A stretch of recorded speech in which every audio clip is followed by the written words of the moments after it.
തൻ്റെ ജീവൻ അപകടത്തിലാണ് എന്ന് പ്രഖ്യാപിച്ചുകൊണ്ട് വാൾ സ്ട്രീറ്റ് ജേണലിൽ ലേഖനം എഴുതി കഴിഞ്ഞ മെച്ചാഡോക്കാണ് നോബൽ പ്രൈസ് കൊടുക്കുന്നത്. ആ അർത്ഥത്തിൽ മെച്ചാഡോക്ക് 2 കാര്യം കിട്ടുന്നു. ഒന്ന്, അവർ ഇപ്പോൾ ഗ്ലോബൽ പേഴ്സണാലിറ്റി ആയിട്ട് മാറി.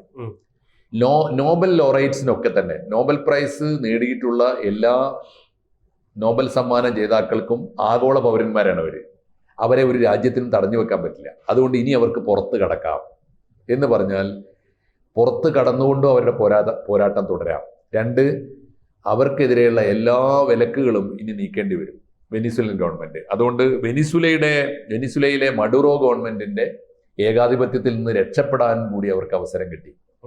അവരുടെ ജീവൻ അപകടത്തിലാണെന്ന് തോന്നിയ ഘട്ടത്തിൽ അവർക്ക് ജീവൻ തിരിച്ചു കിട്ടി. അതൊക്കെയാണ് വളരെ നിർണായകമായ ഘട്ടത്തിൽ. മാത്രമല്ല, American president Trump Nobel prize വേണം, എനിക്ക് സമാധാനത്തിന് നോബൽ പ്രൈസ് വേണം എന്ന് പറഞ്ഞു നടക്കുമ്പോൾ ആർക്കാ കൊടുത്തത്? അമേരിക്കക്ക് എന്നും തലവേദന സൃഷ്ടിച്ച ഒരു രാജ്യമാണ്, കമ്മ്യൂണിസ്റ്റ് രാജ്യം ആയിരിക്കുന്ന കാലത്തോളം വെനിസുല.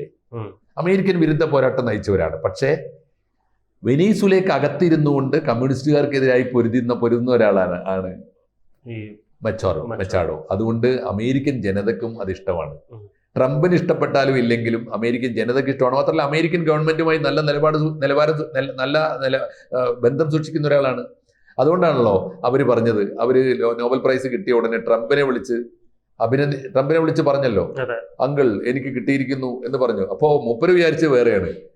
അവർ വിളിച്ച് ട്രംപിനോട് സന്തോഷം പ്രകടിപ്പിക്കാൻ വേണ്ടി വിളിച്ചപ്പോൾ മൂപ്പര് വിചാരിച്ചത് എന്താ, ഇവർക്ക് കിട്ടിയ നോബൽ പ്രൈസ് കൊണ്ടുപോയിട്ട് ട്രംപിന് കൊടുക്കാൻ വേണ്ടി വിളിച്ചതാ. ഇതുപോലൊരു മണ്ടൻ ഭൂമിയിൽ ഉണ്ടാവും. ഒരു 4 വയസ്സുകാരന്റെ ബുദ്ധിയെ ഞങ്ങളുടെ സർക്കാരിനുള്ളൂ, ഞങ്ങളുടെ പ്രസിഡന്റിനുള്ളൂ എന്ന് അമേരിക്കയിലെ പല ബുദ്ധിജീവികളും വിളിച്ചു പറഞ്ഞിട്ടുണ്ട്. കൃത്യമല്ലേ അത്? ഒരു നോബൽ പ്രൈസ് കിട്ടിയ ഒരു സന്തോഷത്തിന് അമേരിക്കയുടെ നല്ല സുഹൃത്തായ മെച്ചാഡോ വെനീസുലയിൽ നിന്ന് വിളിച്ചിട്ട് എനിക്കിങ്ങനെ നോബൽ പ്രൈസ് കിട്ടിയിരിക്കുന്നു, സന്തോഷമുണ്ട് അങ്കിളെ എന്ന് വിളിച്ചു പറയുമ്പോൾ അദ്ദേഹം എന്താ വിചാരിക്കേണ്ടത്? നന്നായി മോളെ എന്നല്ലേ പറയേണ്ടത്? അതിന് പകരം അവൾ എന്നെ വിളിച്ചത് എനിക്ക് തരാനാണ്. നോബൽ പ്രൈസ് ഒരാൾക്ക് കിട്ടിയത് കൈമാറ്റം ചെയ്ത് കൊടുക്കുന്ന ഒരു ഏർപ്പാടുണ്ട്. സ്വീഡിഷ് അക്കാഡമി അല്ലേ അത് കൊടുക്കേണ്ടത്? മെച്ചാഡോ വിചാരിച്ചാൽ അവർക്ക് കിട്ടിയ അവാർഡ് ട്രംപിന് കൊടുക്കാൻ പറ്റുമോ? ഈ മാതിരി മണ്ടത്തരം. അതുകൊണ്ട് ട്രംപിന് കൊടുക്കാതിരുന്നത് എന്തുമാത്രം ശരിയായ തീരുമാനമാണ് എന്ന് ഒരിക്കൽ കൂടി വെളിപ്പെട്ടു. ഈ കാലഘട്ടത്തിൽ കൊടുക്കാവുന്ന ഏറ്റവും ഉചിതയായ ഒരു വ്യക്തിക്ക് തന്നെ കൊടുക്കുകയും ചെയ്തു. എല്ലാ നിലയിലും സ്വീഡിഷ് അക്കാഡമി ഇക്കൊല്ലത്തെ സമാധാനത്തിന്റെ നോബൽ പ്രൈസ് ഏറ്റവും അർഹിക്കുന്ന സമയത്ത് ഏറ്റവും അർഹിക്കുന്ന ആൾക്ക് തന്നെ കൊടുത്തു എന്നത് അഭിനന്ദനാർഹമായ ഒരു കാര്യമാണ്.